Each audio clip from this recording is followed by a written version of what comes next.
Nomer, nung last time na pagkikita natin, nabanggit mo sa akin yung sweldo. Tapos sabi mo, yung hosting yung magiging trabaho ko. Pero hindi naman natin napag-usapan yung iba pang detalye eh. Yun nga yung pag-uusapan natin ngayon. Eh, saan ba ako mag-host? Sa corporate party? Sa children's party? O baka naman sa TV? Hindi, wala sa mga yun. Eh, saan nga? Alam mo naman pag ganyang trabaho sa entertainment, buhay na buhay yung dugo ko eh. Sa patay. Sa patay? Oo, sa burol. Ang trabaho mo ay bilang funeral host. Anong funeral host? Burulan? Nag-host ka at kumakanta ka sa burulan?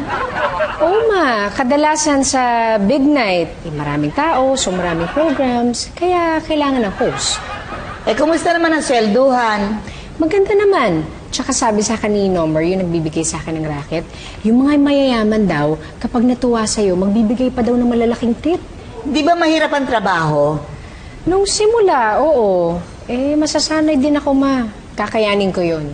Hayaan mo, sa susunod trabaho mo, sasamahan kita. Oh, sweet naman mama. Para moral support. Hindi, para makikain. Rated PG. Anong PG? Patnubay at gabay. Diba sasamahan mo si Didi? Yun ang patnubay at gabay. Sigurado ka?